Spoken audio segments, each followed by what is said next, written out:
Let's turn to page 527 in your anthology,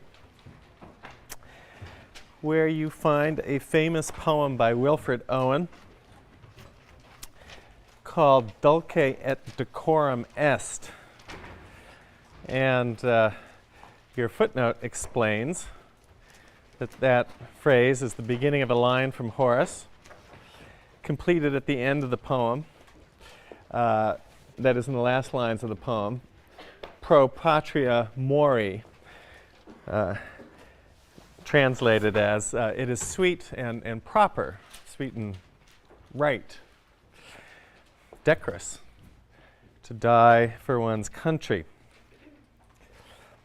Bent double like old beggars under sacks, knock-kneed, coughing like hags, we cursed from sludge, till on the haunting flares we turned our backs and towards our distant rest began to trudge.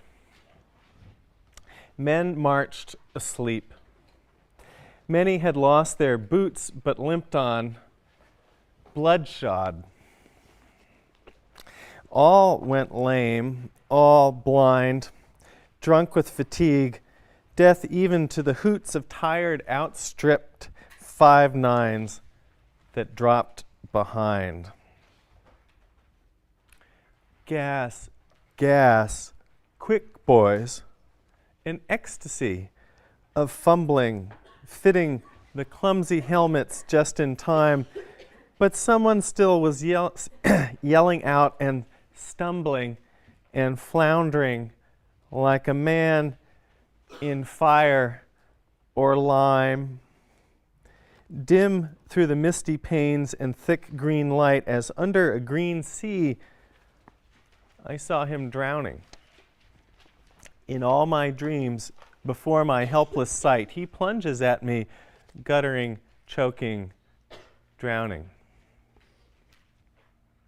If in some smothering dreams you too could pace behind the wagon that we flung him in, and watch the white eyes writhing in his face, his hanging face like a devil's sick of sin, if you could hear at every jolt the blood come gargling from the froth-corrupted lungs, obscene as cancer, bitter as the cud of vile, incurable sores on innocent tongues, my friend, you would not tell with such high zest to children ardent for some desperate glory the old lie, dulce et decorum est, pro patria mori.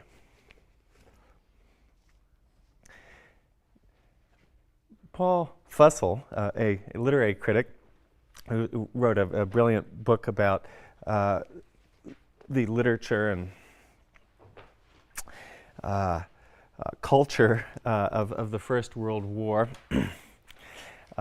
speaks of irony as the essential trope or rhetorical figure of this body of literature, World War I poetry. Here is, in this poem, a example of irony of a really comparatively simple kind.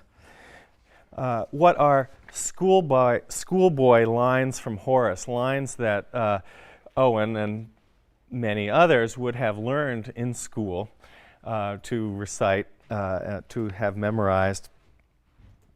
That poetry is here held up as propaganda, as a kind of murderous lie. It is sweet and right to die for one's country.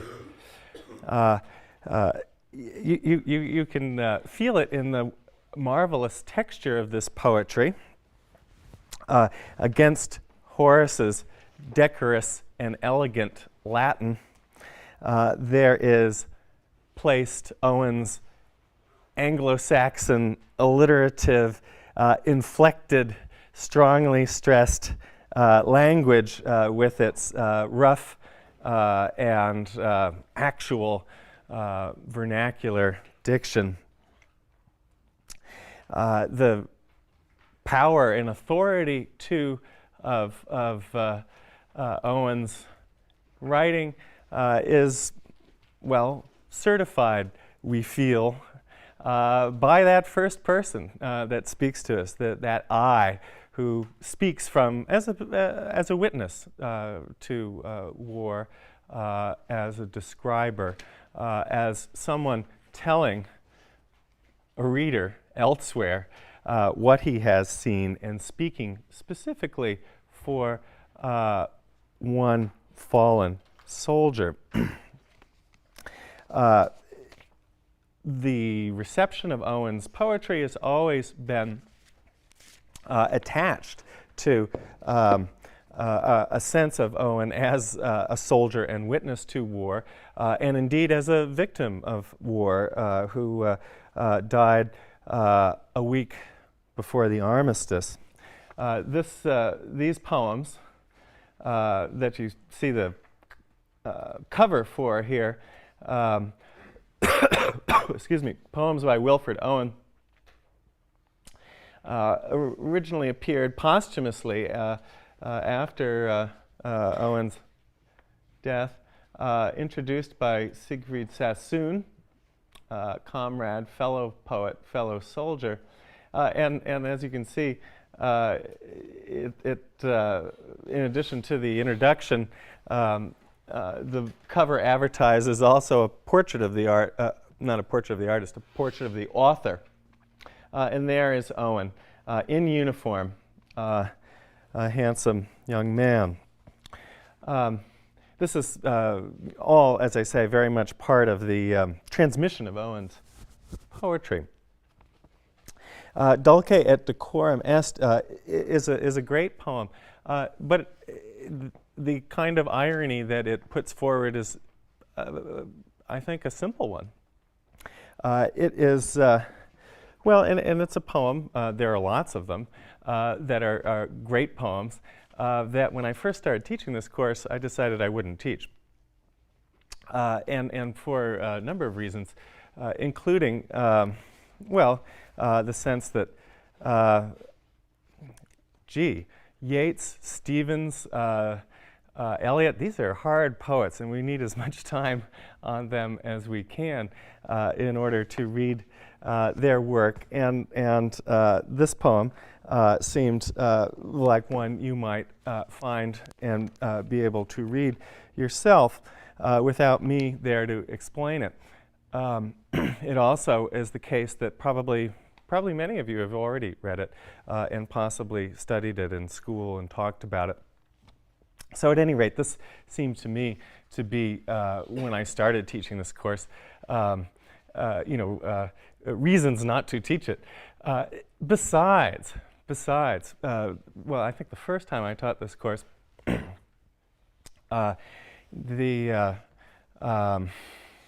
was a few years after the Gulf War, the first Gulf War. And it seemed to me, in my historical innocence, that the irony that Owen is playing upon here, that he's putting forward to us, was not one that I would need to talk about in a classroom. It seemed to me as though no one would ever quote Horace again as anything but a lie. Of course, that's not the case. As our present war has gone on, how many times have we heard people in many different forms speaking of justifications for the deaths of young men and women on behalf of the nation? Well, as we watch our president's approval ratings for his conduct of the war drop, one wonders, well, could any of us really be surprised by this? certainly Wilfred Owen would not have been. And it seemed to me as though, in fact, it was important to read Wilfred Owen and to go on thinking and talking about his poetry. And not only Owen, of course, but really the extraordinary, rich body of British World War I poetry as a whole. Writing that is not by any means all about battle, though much of it is, like that poem I just read. Today, what I want to do is give you some sense of this body of writing. And unlike the last few lectures where I've concentrated on a single poet and tried to make arguments about that poet and have a thesis, today what I want to do is really just show you different poems and different poets, a range of brilliant writing. In addition to an opportunity to think about poetry and war, it's also a good opportunity to start to fill out a little bit our sense of what modern poetry is or was, what it is or was, also what it did not become. World War I destroyed an English generation.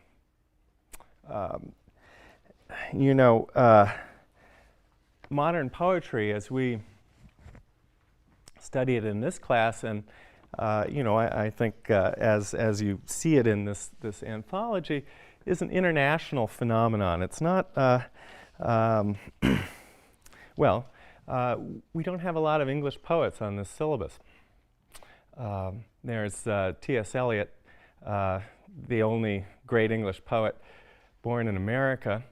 There's W.H. Auden, an English-born poet who moved to America. Most of the figures that we study are, in fact, Americans. There's Yeats, too. All of them are, in a sense, internationals. And there's a range of important cultural reasons for this. But there's also the simple fact of the war. Arguably, the great modern English poets died in the teens in France in 1915 or 1917. Or they survived, like Ivor Gurney, who you have some samples from, in a wounded and injured state. I also think it's important for us to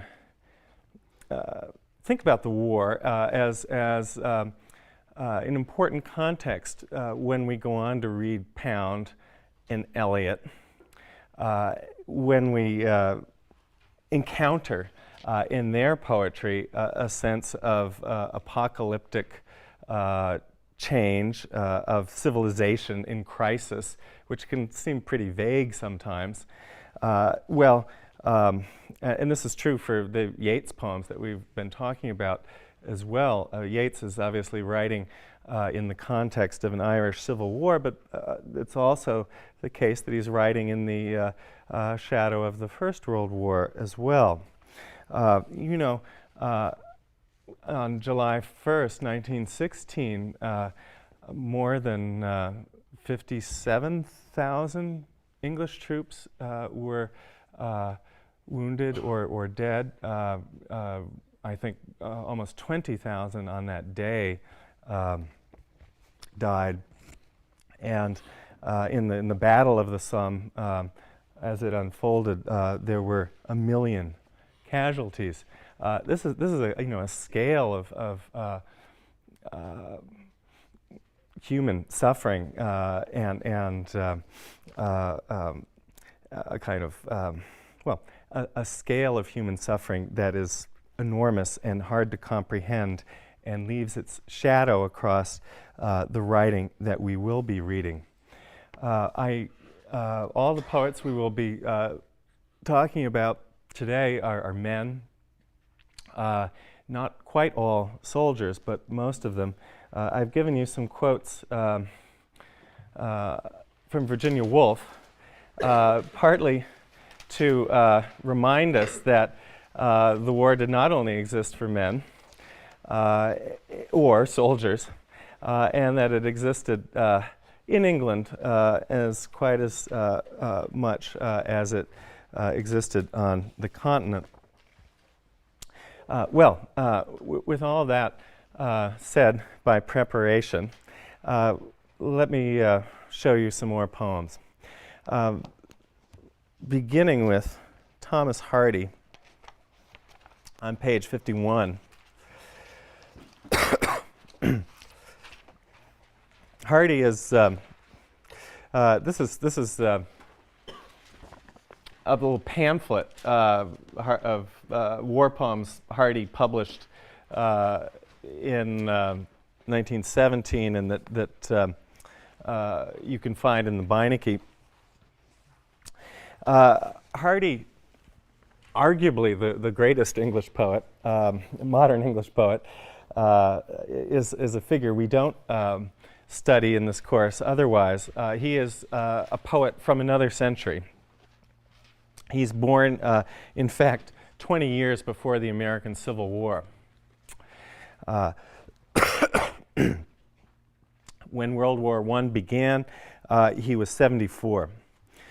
He wrote his poems from the perspective of the rural England that was the setting for almost all of his novels, almost all of his poetry.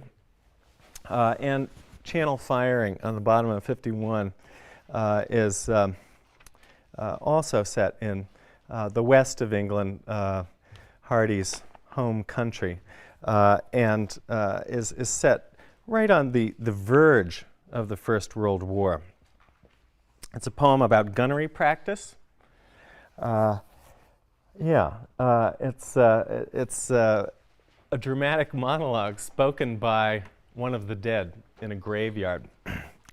That night your great guns unawares shook all our coffins as we lay and broke the chancel window squares. We thought it was the Judgment Day and sat upright. Hardy has various Gothic and supernatural fancies that he asks us to imagine in vivid, homely terms. While drearisome arose the howl of wakened hounds. This is all this wonderful observed detail of rural life. The mouse let fall the altar crumb. The worms drew back into the mounds. The glebe cow drooled. Till God called, no. It's gunnery practice out at sea, just as before you went below. The world is as it used to be. This is not the second coming. Kind of reply to Yeats, although Yeats hasn't written his poem yet.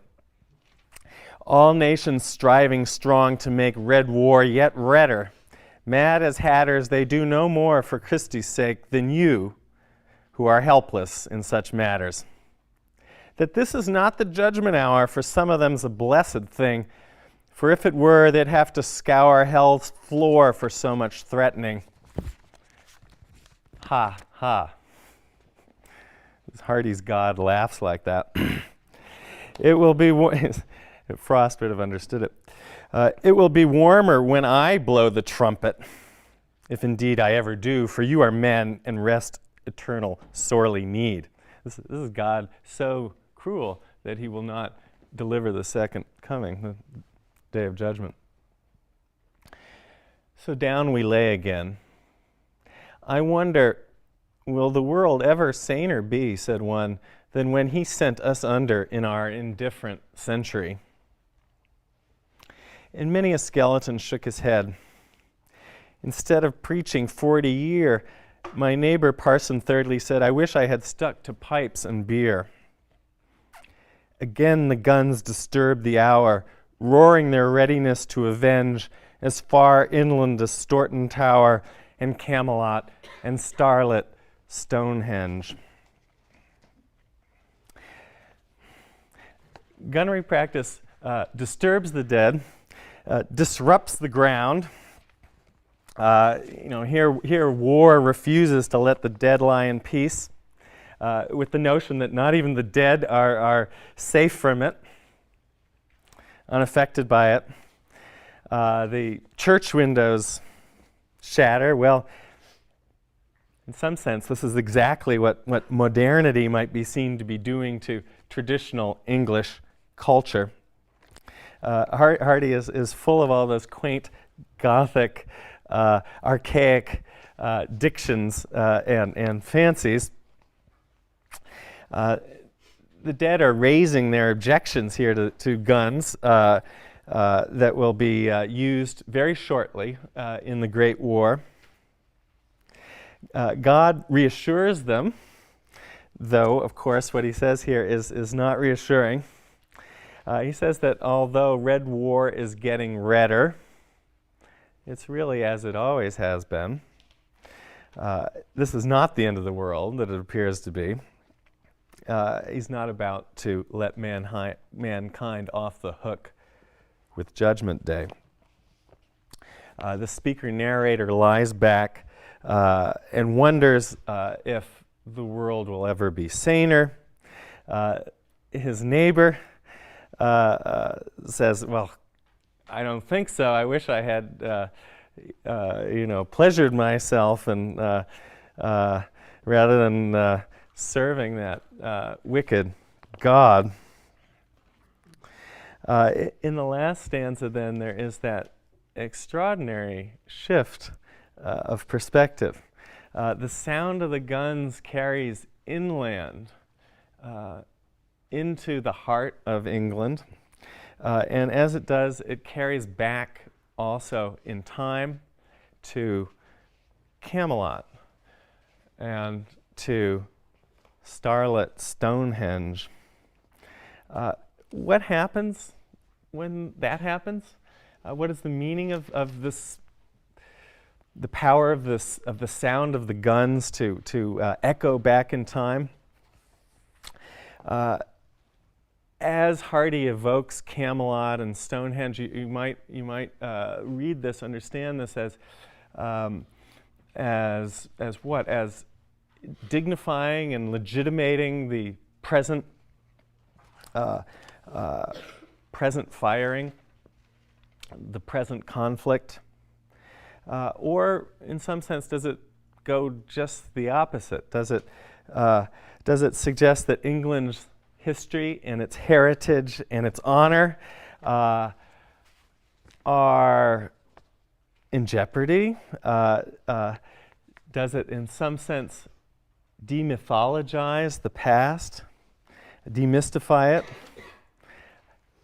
make us see Camelot and Stonehenge as part of a barbaric history such as is about to unfold in 1914.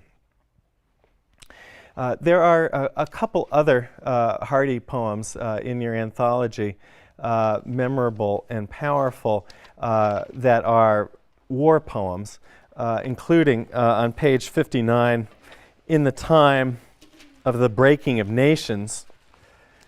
And then on the next page, I looked up from my writing. Interesting to look at these together. In this first poem, Hardy affirms the endurance of rural life and its cycles. Only a man harrowing clods in a slow, silent walk with an old horse that stumbles and nods, half asleep as they stalk. Only thin smoke without flame from the heaps of couch grass. Yet this will go onward the same, though dynasties pass. Yonder a maid in her white come whispering by. War's annals will fade into night ere their story die. Rural life, including rituals of love and courtship, here are represented as poetry's truest subject and as a kind of enduring source of social life and meaning. You could compare this poem to the poem placed last in Yeats's last poems called Politics that might seem to say something similar. In Hardy here and in other poems, there's this wonderfully self-consciously archaic language. Hardy wants to use really old dialect words when he can, and there's power in that. And this is a poem composed in 1915.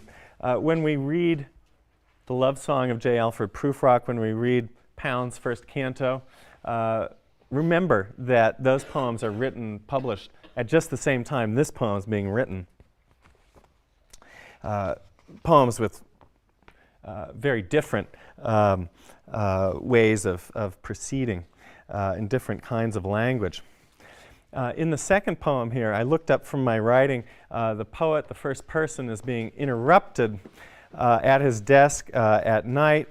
He is startled to see the moon's full gaze on me. Her meditative misty head was spectral in its air, and I involuntarily said, "What are you doing there?" And Hardy works in these song forms that, well, they sound like popular ballads, and he wants you to hear them as part of almost a kind of folk literature, which he draws on. The moon says to him, "Oh, I've been scanning pond and hole and waterway hereabout for the body of one with a sunken soul who has put his lifelight out. Did you hear his frenzied tattle? It was sorrow for his son who is slain in brutish battle, though he has injured none." And now the moon says, "I am curious to look into the blinkered mind, poet, of one who wants to write a book in a world of such a kind."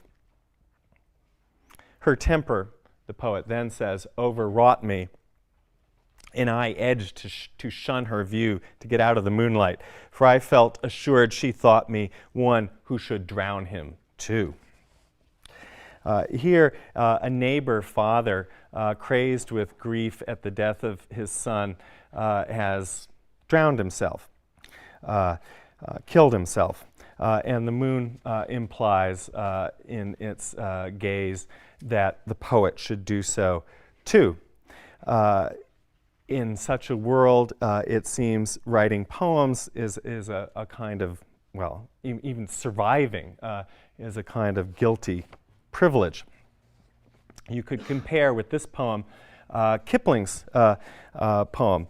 Kipling, one of the great apologists of empire, saying on page 153 of your book, in the voice of a soldier, "If any question why we soldiers died, tell them our fathers lied." A statement that is poignant and powerful in part because Kipling's own son died in the war.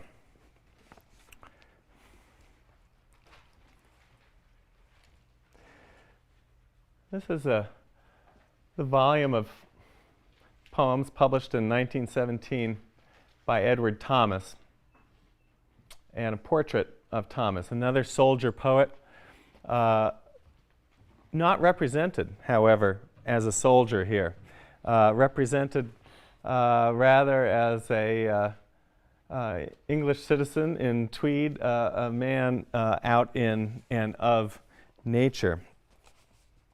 Thomas was born in 1878, so he was 36 when the war began. He began almost at the same time as the war began to write poems. He begins writing under the influence of his friend, Robert Frost. Frost and Thomas have a fascinating relationship. an important transatlantic exchange. Frost's famous poem, The Road Less Traveled By, he sometimes described as being about Thomas, in Thomas's own sense of regret and hesitation and indirection, to which Frost contrasted himself. Frost became, in England, a poet of New England, whom Thomas was reading at that moment in such a way as to help enable him, Thomas, to become a great poet of England and of England's landscape and countryside and nature. There's a good selection from Thomas in your anthology. I will read my favorite poem by Thomas, which is the first one, called Addlestrop, on 231.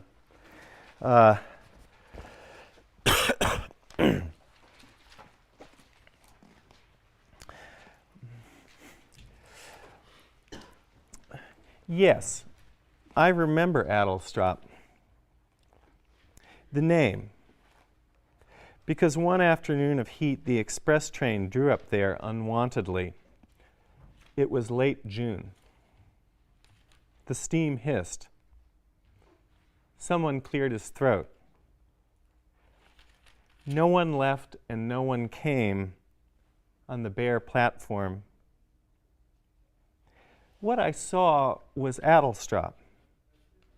Only the name, and willows, willow herb and grass, and meadow sweet, and haycocks dry, no whit less still and lonely fair than the high cloudlets in the sky. And for that minute a blackbird sang close by, and round him, mistier, farther and farther, all the birds of Oxfordshire and Gloucestershire. It's a wonderful poem in its simplicity, modesty, directness, and reticence, which yet provides the most expansive and exhilarating sense of the English landscape and of the power of a moment in time to enlarge and be pregnant with meaning. Notice Thomas's really superb nonchalance and offhandedness and simplicity. It was late June. The steam hissed. There's a kind of colloquial clarity and confidence, quite different from the vernacular language in the Hardy poems I was just reading, which are also poems of the countryside. Here, the odd name, Addlestrop, prompts a memory. Prompts a memory in such a way that a moment in time stands out, separated from other moments. Just as the odd, unpoetic, unbeautiful name, Addlestrop, seems to stand out. There's a kind of poignant tension between the unbeautifulness of the name, the awkwardness, and yet the dignity of the name, and the sense of natural beauty that the poem will unfold. Here, the stopping of the train is like the interruption by memory of normal consciousness. That's the basis of the poem. There's a sense that in this memory, the poet somehow saw the name. Presumably, I suppose, saw it on a signboard in the station as you roll into a station and you see where you are. But there's more suggestion in it than that. It's as if this moment were one in which the name and the place, the word and the thing, fully coincided. Fully coincided in an experience of presence and immediacy, where the world is all there and named, located, placed. The figure, the metaphor for this semiotic unity of word and thing is birdsong.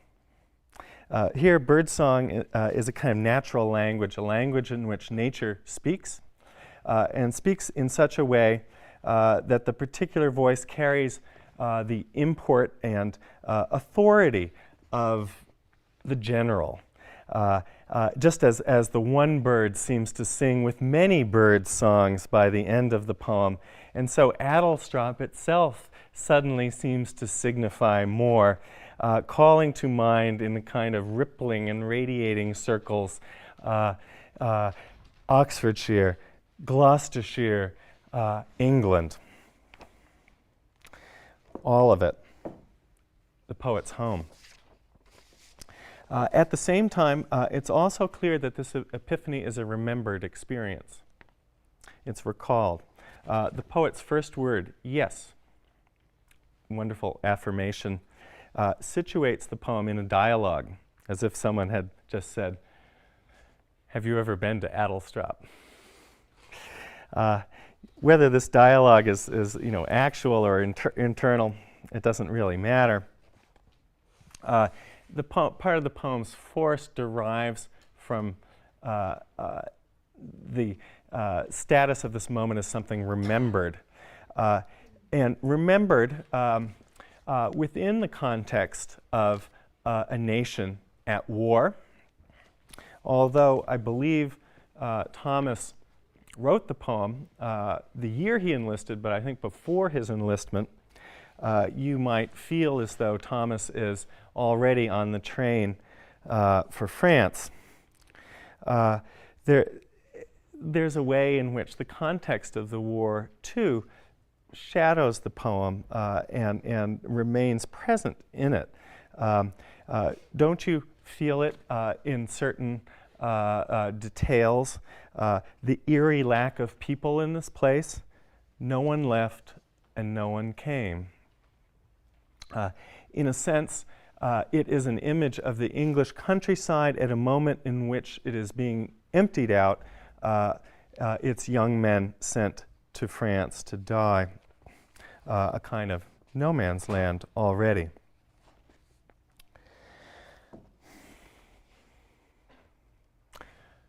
This is Siegfried Sassoon in uniform in 1916. Sassoon's poetry centers on hallucinatory overlays of home front and battlefront. Let's look at Blighters on page 389.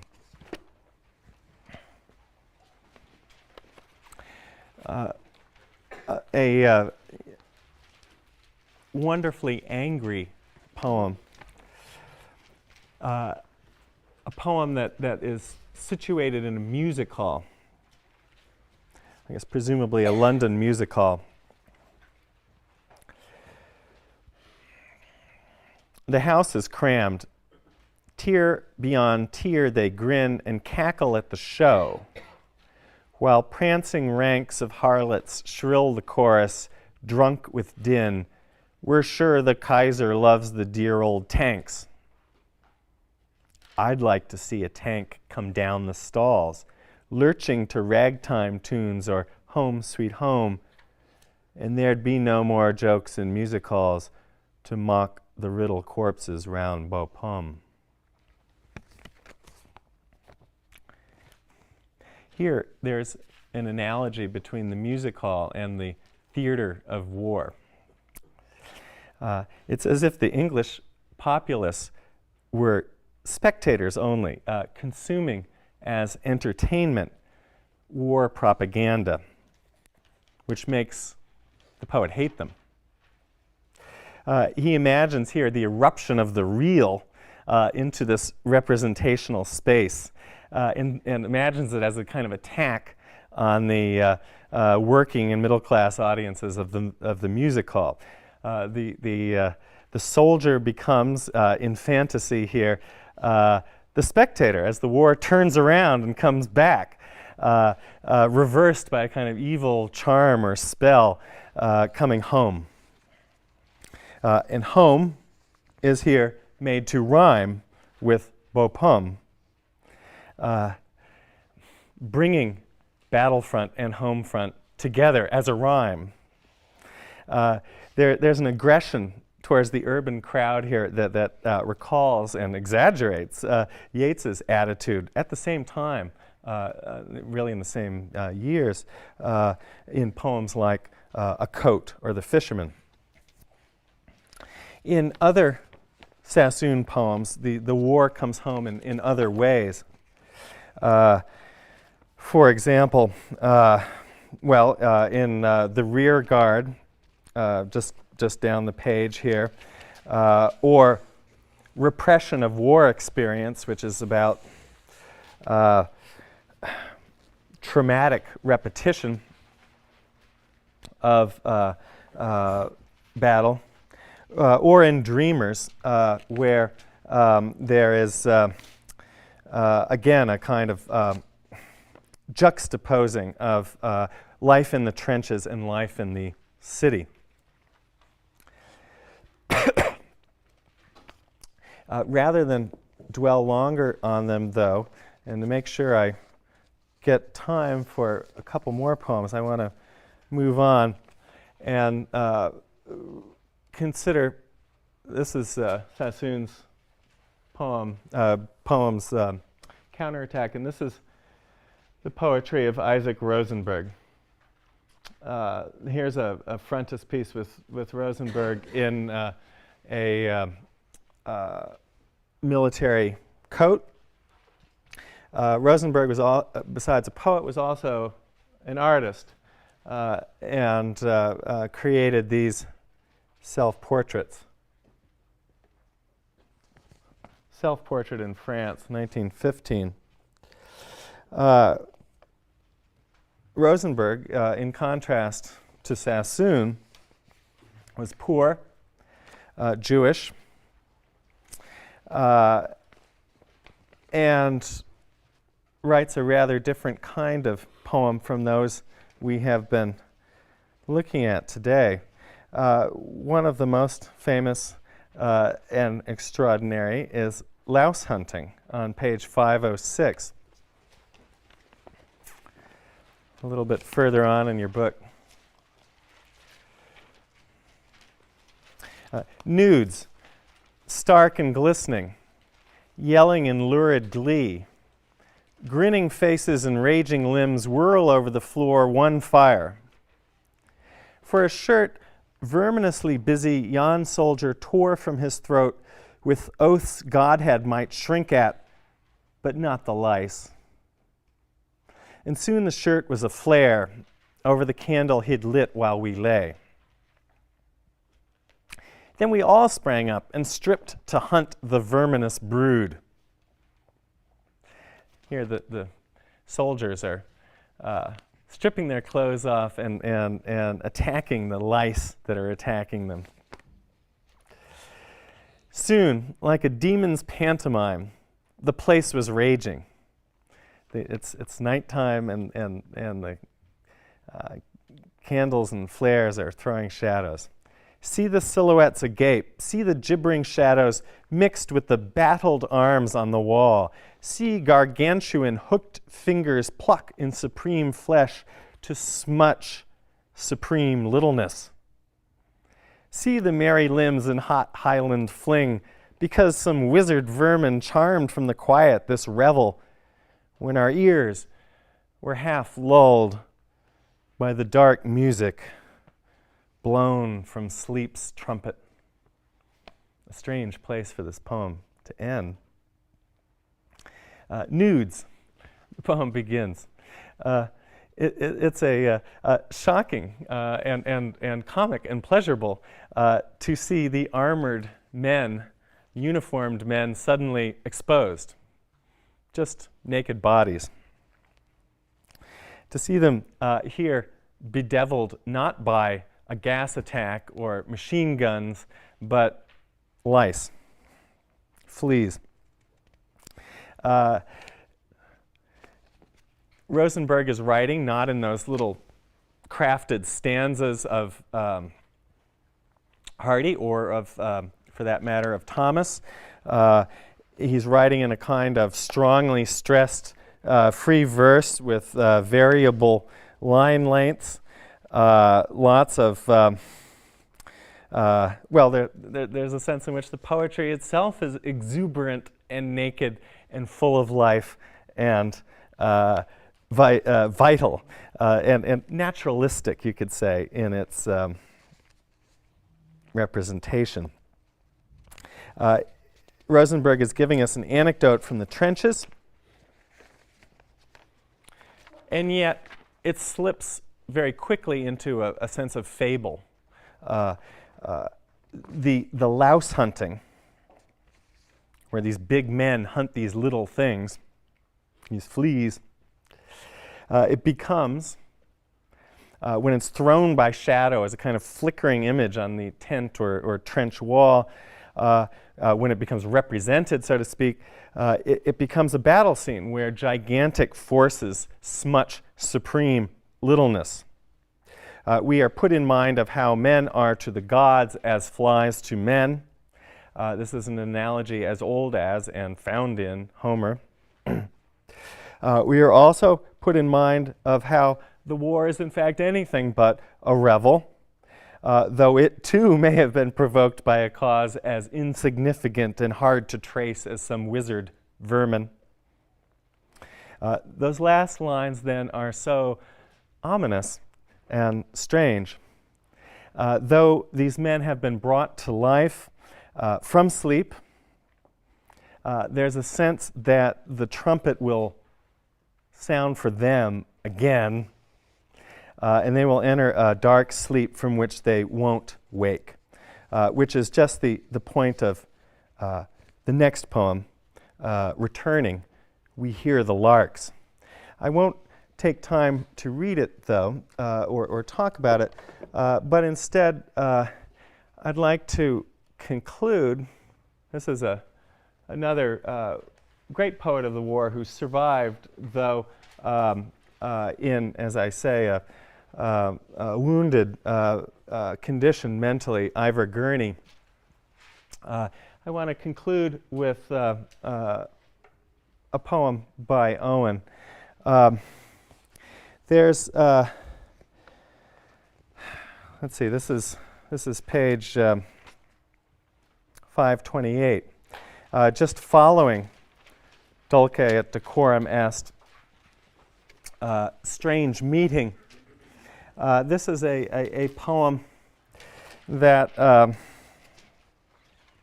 if the first poem demystifies one crucial thread of war ideology, that it is right and good to die for the country, this poem takes on another crucial element of war ideology, that the enemy is another. The enemy is unlike me. Like Rosenberg, Rosenberg's poem, this one comes out of and returns eventually to sleep. It is a kind of dream vision, Dantesque in its mode, and full of here powerful iambic pentameter. It seemed that out of battle I escaped down some profound, dull tunnel, long since scooped through granites which titanic wars had groined. Yet also there encumbered sleepers groaned, too fast in thought or death to be bestirred. Then, as I probed them, one sprang up and stared with piteous recognition in fixed eyes, lifting distressful hands as if to bless. And by his smile, I knew that sullen hall. By his dead smile, I knew we stood in hell. With 1,000 pains that vision's face was grained, yet no blood reached there from the upper ground, and no guns thumped, or down the flues made moan. Strange friend, I said, here is no cause to mourn. None, said the other, save the undone years, the hopelessness. Whatever hope is yours was my life also. I went hunting wild after the wildest beauty in the world, which lies not calm in eyes or braided hair, but mocks the steady running of the hour, and if it grieves, grieves richlier than here. For by my glee might many men have laughed, and of my weeping something had been left, which must die now. I mean the truth untold, the pity of war, the pity war distilled. Now men will go content with what we spoiled, or discontent, boil bloody and be spilled. They will be swift with swiftness of the tigress. None will break ranks, though nations trek from progress. Courage was mine, and I had mystery. Wisdom was mine, and I had mastery. To miss the march of this retreating world into vain citadels that are not walled. Then, when much blood had clogged their chariot wheels, I would go up and wash them from sweet wells, even with truths that lie too deep for taint. I would have poured my spirit without stint, but not through wounds, not on the cess of war. Foreheads of men have bled where no wounds were. I am the enemy you killed, my friend. I knew you in this dark, for so you frowned yesterday through me as you jabbed and killed. I parried, but my hands were loathed and cold. Let us sleep now. So, we'll stop now and move on to poems written during the same period and associated with imagism on Monday.